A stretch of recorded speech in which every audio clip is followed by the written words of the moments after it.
Salut les passionnés d'automobile et bienvenue à Vintage Car Chronicles. Oh! Aujourd'hui, on vous propose une plongée spéciale dans l'histoire fascinante de la BMW M3. Accrochez-vous, on va explorer chaque génération de cette légende depuis ses origines sur les circuits jusqu'à son statut d'icône de la performance. Ah, la M3, plus qu'une simple voiture, c'est un symbole de passion et de performance. Ouais. Ce qui est fascinant, c'est de voir comment chaque génération a su innover tout en conservant l'ADN sportif de la M3. Exactement.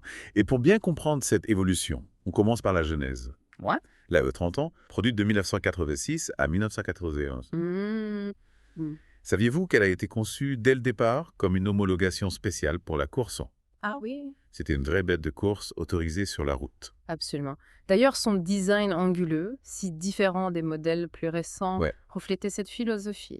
À l'époque, elle n'était disponible qu'en coupé et cabriolet. Ah ouais. Imaginez, Hmm. une pure sportive taillée pour la piste. Et sous le capot, pas de gros V8. La E30 avait un moteur 4 cylindres, ce qui peut surprendre aujourd'hui. C'est vrai. Mais ce 4 cylindres, malgré sa petite taille, était incroyablement nerveux et offrait des montées en régime fulgurante. Incroyable. C'est ce qui a contribué à forger la réputation de la M3 comme une voiture agile et joueuse. Et n'oublions pas les versions encore plus spéciales, comme la Sport Evolution, qui poussait le concept encore plus loin. Ah oui, la Sport Evolution, avec son moteur 2,5 litres développant de 138 chevaux, elle était encore plus performante que la M3 standard. Incroyable. Et que dire des éditions limitées comme la Sekoto et l'Europa Maestra, de vraies pièces de collection aujourd'hui. Les noms qui font rêver tous les fans de la M3. Mais continuons notre voyage dans le temps avec la deuxième génération. La E36 produite de 1992 à 1999. C'est à partir de cette génération que la M3 a commencé à grandir, à devenir plus luxueuse, et roulement de tambour. Elle est enfin disponible en berline. Exactement. Mais Les- la E36, c'est la M3 qui devient plus mature sans pour autant perdre son caractère sportif. Oui. Le passage à un moteur 6 cylindres lui a donné plus de puissance et de couple. Par contre, il y avait une différence de puissance entre les versions européennes et nord-américaines, Ah oui. ce qui a suscité quelques débats à l'époque. Ah oui, la fameuse histoire des versions européennes plus puissantes. Et puis, comment ne pas parler de la transmission SLG? Cette boîte manuelle automatisée a fait couler beaucoup d'encre, n'est-ce pas? Ah, la SMG, une innovation technologique pour l'époque, mais qui n'a pas fait l'unanimité. Ah bon. Oh, Certains l'adoraient pour sa rapidité, d'autres la trouvaient trop brutale. D'accord. C'était une boîte qui demandait un certain temps d'adaptation. Disons qu'elle était en avance sur son temps. Mais avant de passer à la génération suivante, j'aimerais qu'on s'arrête un instant sur un prototype fascinant de l'époque, la M3 Compact. Ah oui, la M3 Compact. Une version plus petite et plus abordable de la E36. Imaginez, une M3 accessible à un public plus large. Malheureusement, elle n'a jamais été produite en série. Oh, Dommage, non. quel dommage. On aurait adoré voir ce que cette M3 Compact aurait pu donner. Ah oui. Bon, on se console avec la génération suivante, la E46, produite de 2000 à 2006. Pour beaucoup, c'est l'une des plus belles M3 jamais conçues. Oui, surtout en coupé et cabriolet. Vous êtes d'accord? Difficile de vous contredire. La E46 est une véritable réussite esthétique. Elle reprend le 6 cylindres de la E36, mais avec des performances encore améliorées. Et la SMG est toujours disponible avec quelques ajustements pour la rendre plus douce. Et là, on arrive à une version qui fait battre le cœur de tous les fans de la M3. La CSL. Pour Coupé Sport Lightbo. C'est-à-dire Coupé Sport léger. Un nom qui évoque la performance à l'état pur. Exactement. Non. La CSL, c'est la quintessence de la E46. Grâce à l'utilisation massive de fibres de carbone, elle pèse 110 kg de moins que la M3 standard. Imaginez l'impact sur les performances. Le moteur développe 353 chevaux et la boîte SMG est de série. Un véritable collector aujourd'hui, Indesia. Et pour les plus fortunés, il y avait la rarissime M3 GTA. Ah oui. Une version homologuée pour la route, avec un moteur V8.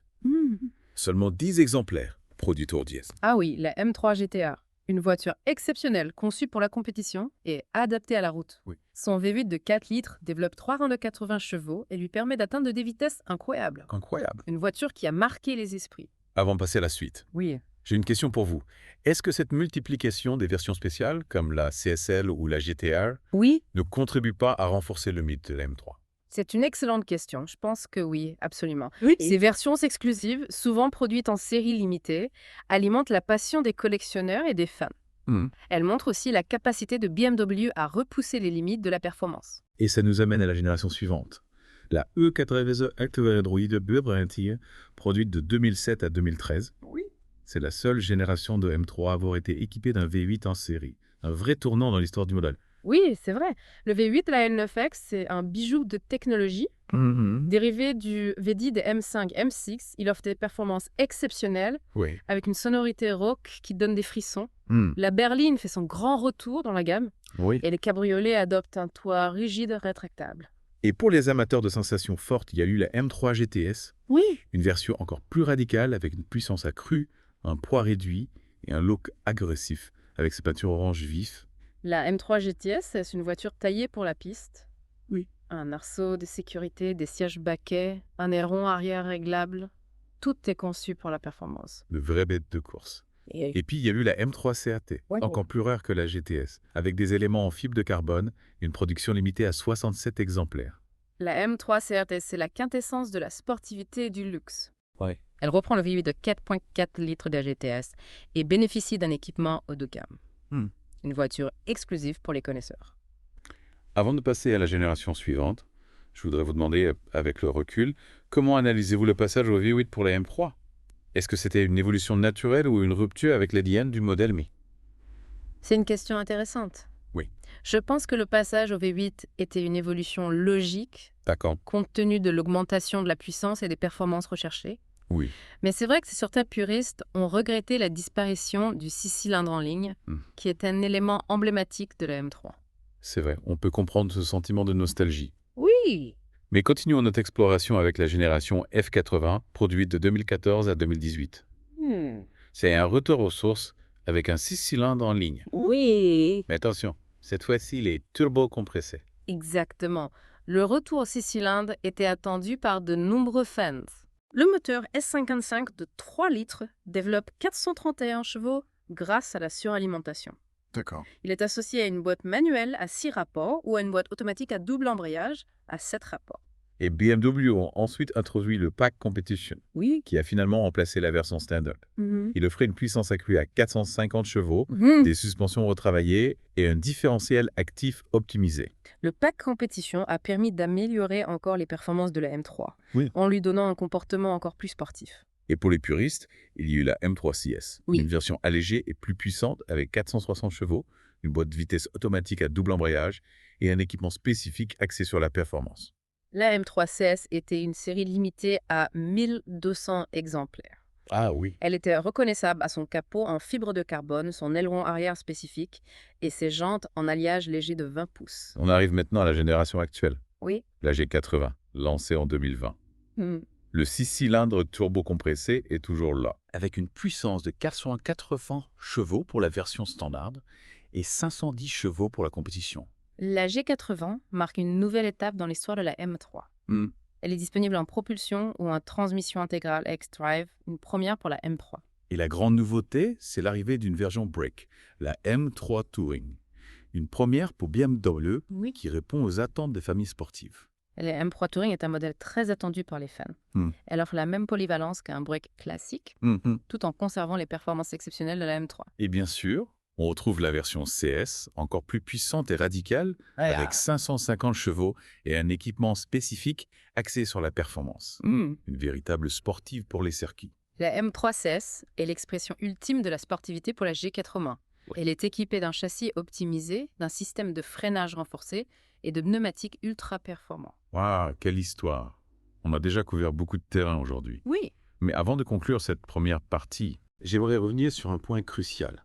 Comment la M3 a-t-elle réussi à concilier performance et praticité au fil des générations? C'est une question fondamentale. Je pense que la M3 a toujours su trouver un équilibre entre ces deux aspects. Même si elle est devenue plus luxueuse et plus confortable au fil des ans, elle n'a jamais renié son ADN sportif. C'est vrai. Et on le voit bien avec l'arrivée de la M3 Touring, qui offre un volume de chargement généreux sans sacrifier le plaisir de conduite. C'est la preuve que la M3 peut s'adapter aux besoins des familles sportives. Oui. On se retrouve dans un instant pour la deuxième partie de notre exploration de la BMW M3. D'accord. Et cette polyvalence, c'est peut-être l'une des clés du succès de la M3. À se séduire un public de plus en plus large sans jamais trahir ses origines sportives. Tout à fait. D'ailleurs, en parlant d'avenir, comment voyez-vous la M3 dans un monde automobile en pleine mutation avec l'électrification qui prend de plus en plus d'importance? C'est une question fascinante. La M3 est une icône, mais elle devrait s'adapter aux nouvelles réalités du marché. BMW a déjà sorti des modèles hybrides performants comme la E-Bit. Est-ce que la prochaine étape pour la M3 sera une hybridation, voire une électrification complète? C'est une possibilité. Imaginez une M3 électrique avec un couple instantané et une accélération fulgurante. Et puis, il y a le potentiel d'une meilleure répartition du poids grâce aux batteries, ce qui pourrait améliorer encore la tenue de route. Absolument. On pourrait avoir une M3 électrique avec un centre de gravité encore plus bas, Oui, ce qui la rendrait encore plus agile et précise dans les virages. c'est vrai. Par contre, il y a un défi de taille pour BMW. Comment préserver l'expérience sonore si particulière de la M3? Ce son rock du 6 cylindres ou du V8. Oui. C'est une part importante de son ADN sportif. Oui, c'est un défi important. BMW travaille déjà sur des systèmes de sonorisation artificielle pour ses voitures électriques.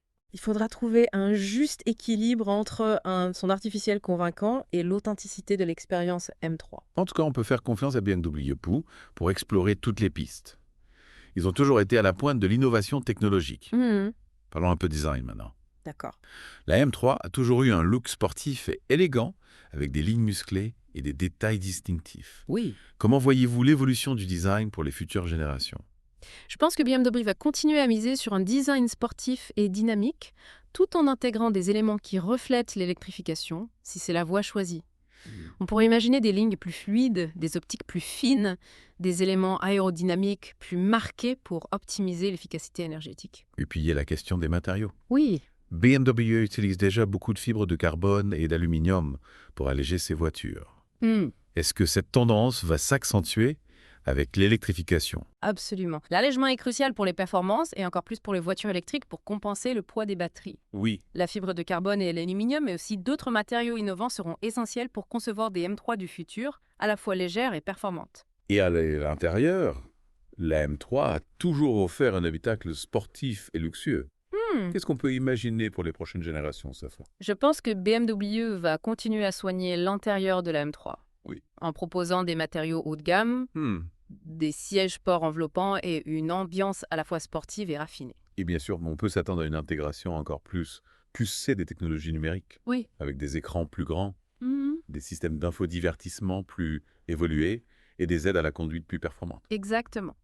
La connectivité, c'est un enjeu majeur pour toutes les voitures modernes. Oui. Et la M3 ne fera pas exception. On peut imaginer des fonctionnalités innovantes pour l'assistance à la conduite sportive, la navigation et le divertissement. On a beaucoup parlé de l'avenir, mais n'oublions pas le présent. Oui. La G80 est une voiture exceptionnelle et elle a encore de beaux jours devant elle. Tout à fait. La G80 est une digne héritière de la lignée des M3. Elle offre des performances incroyables, un design séduisant et un habitacle à la fois sportif et luxueux. Et puis, il y a la M3 Touring qui apporte une nouvelle dimension à la gamme. C'est une voiture qui va séduire les familles sportives qui ne veulent pas choisir entre performance et praticité. La M3 Touring, c'est la preuve que la M3 peut s'adapter à différents modes de vie sans perdre son âme sportive. Avant de passer à la troisième partie de notre épisode, j'aimerais vous poser une question. Oui. Si vous deviez choisir une seule génération de M3, laquelle s'offre-t-elle? C'est une question difficile. Chaque génération a ses propres qualités. Mais si je devais choisir, je dirais la E46. Pour moi, c'est la M3 la plus aboutie en termes de design de performance et de plaisir de conduite. Et puis, il y a la CSL qui est une voiture mythique. Un excellent choix. La E46 est une voiture qui a marqué les esprits. Oui. Personnellement, j'ai un faible pour la E30, la toute première M3. Ah oui. Son design anguleux et son moteur 4 cylindres, plein de caractère, me plaisent beaucoup. C'est une voiture révolutionnaire pour l'époque. Je comprends tout à fait. La E30, c'est la jeunesse de la légende M3. On se retrouve dans un instant pour la suite de notre exploration. Et nous revoilà pour la troisième partie de notre deep dive dans l'univers de la BMW M3. Vous savez, en préparant cette émission. Oui, j'ai été impressionnée par la quantité d'éditions spéciales qui ont jalonné l'histoire de la M3. Ah oui. On a déjà évoqué la CSL, la GTS, la CRT, mais il y en a eu tellement d'autres. Ah oui, c'est vrai. BMW a toujours eu un faible pour les éditions limitées de la M3. Souvent pour célébrer un événement en particulier, une victoire en course, un anniversaire. Et ces éditions spéciales, elles sont souvent devenues des collecteurs très recherchés par les fans. Par exemple, pour la E36, il y a eu la M3 GT. Une version homologuée pour la course, avec une puissance accrue et un look spécifique. Oui. Et puis, pour la E46, Oui. comment oublier la M3 GTR? Une version routière de la voiture de course engagée dans le championnat American Lawn Series. Ah oui. Un véritable monstre de puissance avec son V8. Hmm, Elle est même devenue une icône dans le jeu vidéo Need for Speed Most Wanted. absolument. Et puis, il ne faut pas oublier les éditions spéciales plus récentes, comme la M3 30 Jar Edition pour les 30 ans de la M3, ou la M3 CS, une version allégée et encore plus performante de la F80. C'est clair. Et toutes ces éditions spéciales, Oui. elles témoignent de la passion que suscite la M3, Hmm. autant chez les ingénieurs de BMW. Tout à fait. C'est une voiture qui a toujours inspiré, qui a toujours repoussé les limites de la performance et du design. Tout à fait. La M3, c'est un symbole de sportivité et de plaisir de conduite. Ouais. Et chaque génération a apporté sa pierre à l'édifice en repoussant toujours plus loin les limites de la technologie. Et c'est ça qui est fascinant avec la M3. Oui. C'est une voiture qui a su évoluer avec son temps, tout en restant fidèle à ses valeurs fondamentales. Elle est passée du 4 cylindres au 6 cylindres, puis au V8. Et maintenant, elle revient au 6 cylindres turbo-compressé, avec même des versions hybrides à l'horizon. Oui, c'est une belle preuve de la capacité de BMW à innover tout en respectant son héritage. La M3 a toujours été à la pointe de la technologie et je suis convaincue que ce sera encore le cas à l'avenir. Bon, on arrive à la fin de notre deep dive. Oui. On a exploré l'histoire de la M3 depuis ses origines jusqu'à nos jours, en passant par les différentes générations, les motorisations, les versions spéciales. On a vu comment la M3 est passée d'une bête de course homologuée pour la route à une icône de la performance, disponible en berline, en coupé, en cabriolet et même en break. Une voiture qui a marqué l'histoire de l'automobile et qui continue de faire rêver les passionnés de conduite sportive. Et je suis persuadée que la M3 a encore de beaux jours devant elle. Oui. BMW a déjà annoncé de nouveaux modèles, encore plus performants, D'accord. plus technologiques et peut-être même 100% électriques. L'avenir s'annonce passionnant pour la M3. En tout cas, on continuera à suivre son évolution de près. Absolument. La M3 est une légende qui n'a pas fini de nous surprendre. Merci à tous de nous avoir suivis pour cette plongée dans l'univers de la BMW M3. On vous donne rendez-vous demain pour une nouvelle édition de Vintage Car Chronicles. À bientôt, Ibert.